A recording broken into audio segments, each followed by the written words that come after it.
Nice of you to drop in.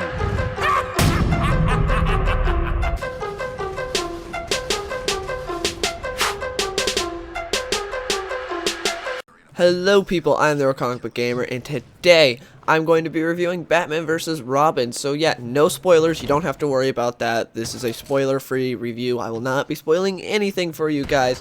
So yeah, let's get into it. Now, since I've not reviewed any of these animated movies that have come out in the past couple of years, since DC just started doing this whole connected animated universe instead of how before they were doing one-shots with some of the greatest DC graphic novels of all time, you know, the animation's been the same since it's all connected. So yeah, I want to touch on the animation first. The animation is good except for faces. People's faces look messed up. Not everyone though. Like Alfred looks good and a couple others look fine, but a lot of people's faces just don't look too great. That's why it's good when they're wearing masks, which is good because the majority of the people are wearing masks, so you don't really have to worry about that. So the animation is pretty good, action scenes and everything turn out great, but some people, like Bruce's love interest in this, her face just looks really weird, and a couple other people as well. Now, Batman and Robin themselves, their voice acting is alright. I don't care for Damian's voice actor, he's serviceable. Batman's voice actor, Jason O'Mara, who this is his third time voicing Batman, I think. This is his best performance yet. Doesn't mean he's amazing though. He's good. He's fine. He's not you're not gonna laud his performance. It's not anything amazing. Nothing you're gonna write home about. But it's better than his past performances, which isn't saying a whole lot because in the past he wasn't exactly a good Batman. Now, I much prefer Kevin Conroy or Bruce Greenwood because everyone knows Kevin Conroy, so I don't really need to explain him, but Bruce Greenwood, I think, is a great Batman. I love Bruce Greenwood as Batman. He's amazing. He's not as good as Kevin Conroy, but he is an amazing Batman, and he's a great Batman in his own right. And I wish they would have gotten him or Kevin Conroy back because Kevin Conroy does play Thomas Wayne in this movie, which was pretty cool, but I wish they would have just gotten him for Batman. Why Jason O'Mara? I don't care about the whole connected universe thing. No one would be like, well, that's disrupting continuity. No one would care. Everyone would be like, oh my gosh, Kevin Conroy's back. Just do that, please. But I know they won't.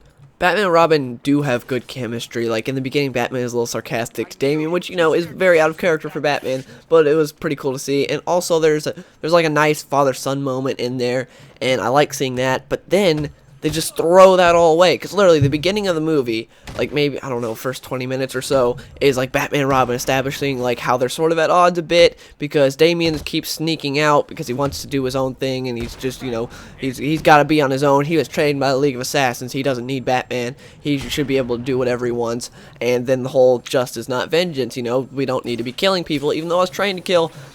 I don't need to, you know, that's the whole point. That's a big plot point in the movie is the fact that Damian is struggling with not killing. Now, they just throw that all away. The rest of the movie, Batman and Robin are separated, and I don't like that. I thought that was stupid. They had something good together. They worked good together. They had good chemistry. I liked seeing the Batman and Robin moments, and Bruce and Damian moments, but instead, they just throw that all away, and I didn't get that. I don't know why you would have something good and then just, you know, throw it all away. Granted, this is from the same people who completely destroyed the most badass character in comics, aka Deathstroke, so I guess I can understand why they would do something this stupid as well.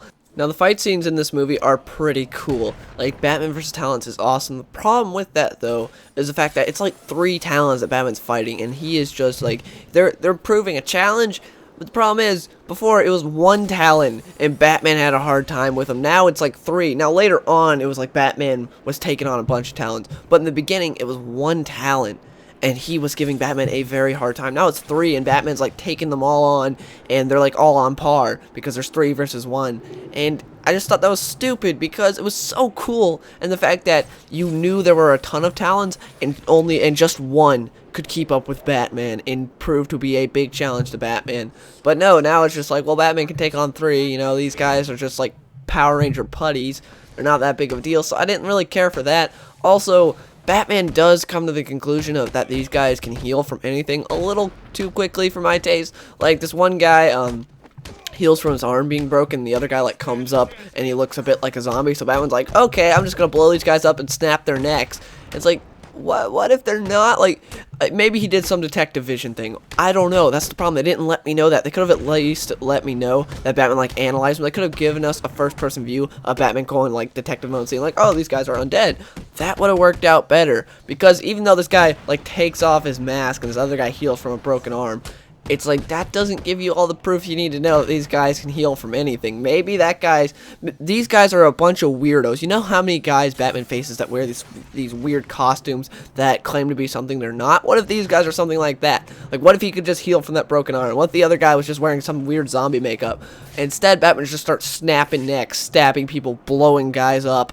And it's just like, Batman, I think you went a little bit too quickly, especially because there is one talent in this movie who is not undead. What if Batman would just snap that guy's neck? It's like, well, you know, my whole rule about no killing, well, I thought he was undead, so, you know, loophole. that doesn't make sense. What if Batman would have been facing that talent and killed him? Like I was saying, maybe he did detective vision and everything, but we don't know that. There was no way to let the audience know that. They should have done that. And it would have made more sense to me. This was not that big of a deal. It was just a little gripe, though. Because, you know, Batman's, like, punching these guys, and all of a sudden he's just like, oh, they're undead. Snaps their neck, stabs them, blows them up, and it's a little bit quick. But it's not that big of a deal, in my opinion. But it was a gripe that I had with the movie. But again, the fight scenes are awesome between Batman and the Talons. Now, the Damian fight scenes, not so much, because you have Damian versus Robin fight scene, which isn't a spoiler because the movie is called Batman versus Robin. What'd you think was going to happen? They fight, and it just looks so stupid, seeing a 10-year-old that's like up to Batman's waist fighting him, and Batman's just punching him, and it just looks stupid. I'm sorry, but it does. I just don't like that fight scene. I kind of wish they would have given Damian his own little person to fight, because it looks stupid seeing Batman fighting a 10-year-old. It does. And it's like they're like fighting on even ground. It's not like when Dick used to fight, when he was Robin, like there was a lot of jumping around. There was a lot of jumping to guys' levels.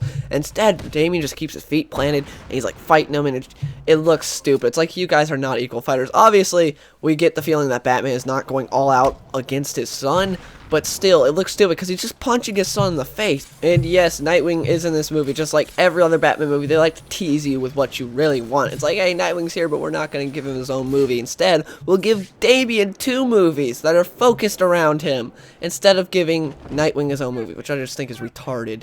Seriously, Damian gets 2 movies and Nightwing doesn't even get 1. Come on, DC. But anyways, Nightwing is handled very poorly in this movie, and I mean like very poorly. He is out of character, and he just seems very incompetent. When he's fighting Talons, he's like worse than Damian. They give you the feeling that Damian's way better than Dick Grayson. Like, it just really looks like, from the fights that you see, Nightwing can't even hold his own against like anyone. Maybe if like 2 Talons, and that's it, because he just seems very incompetent. And him and like there's this part where Damian needs to babysit. It's very early on in the movie. Damian needs babysitting because Batman's going out, and Batman doesn't want Damian to go with him, so he has Dick Grayson babysit him. Dick Grayson would not go and try and fight him because they spar. It's stupid. That is not the Dick Grayson I know. He would treat Damian like an actual 10-year-old kid and try to have fun with him, even though they did have that big fight in Son of Batman. Well, it wasn't that big of a fight, but they did have that fight in Son of Batman.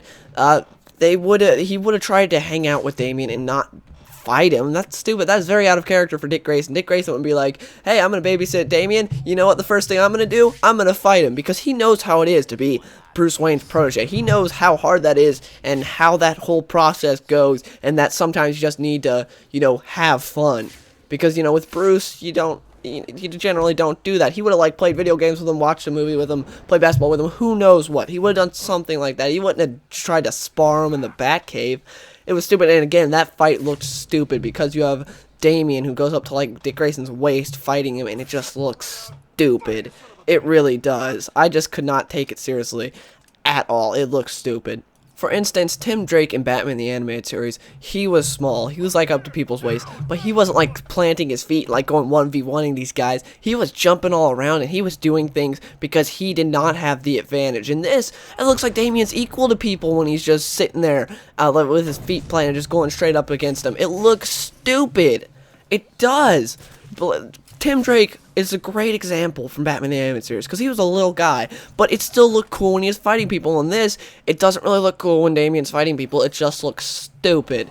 It does. I don't like the way it looks because you just got this really, really little kid fighting these people who are supposed to be like master martial artists, and he's keeping up with them, and it doesn't look good at all. But I could buy it with Tim Drake and Batman the Animated Series. Granted, I know this is not supposed to be realistic. I'm watching a billionaire dress up like a bat and punch criminals in the face. I'm not here for realism. I just want it to look good. It looks stupid when Damian's fighting these people. It just does. Also, Bruce Wayne in this movie, it is way too obvious that he is Batman. Like, the way he's talking to his love interest in this movie, it's like, how do you not know this guy is Batman? Especially when his ward, Damian, shows up. It is really, really, really obvious. Now, you know, obviously this type of stuff happened in the 60s, but this is now. They try to hide it a little bit better. Obviously, if you really tried to figure out who Batman was in that universe, you could find out Batman doesn't have the greatest secret identity, but in this, it was way too obvious the way he was talking to his love interest, and he wasn't even trying to let her know that he's Batman. It was just really, really obvious. Let's get into the Court of Owls real quick. Now, the Court of Owls were alright in this movie. The Talons obviously look really cool fighting. The problem with the Court of Owls was they went way more in depth with the Court of Owls than you would ever care for, because that was what was so cool about the Court of Owls. They were this group in Gotham that had been in Gotham for a while, but are just turning up now, and there was all this new stuff, and they were mysterious. We didn't know every single little thing about them. In this, we know everything. Like, no stone is unturned. You get to know every little thing. Obviously, they changed a lot of stuff about the Court of Owls, but I don't really care because I wasn't expecting them to stay true. Otherwise, this would have been called Court of Owls, not Batman vs. Robin. But yeah, like, Court of Owls, way too much. They went way too in depth with them. I like the mysterious aspect of them. In this, there's no mystery. It's just flat out, here's who the Court of Owls is, here's every little thing they do, here's like every little thing you ever need to know about the Court of Owls, everything you don't need to know, here's that too. It was just, I didn't like that, but the Court of Owls were kind of cool when you got to see them all set up in the court, and it was awesome. But every time I saw the Court of Owls, I was like, this is such a missed opportunity.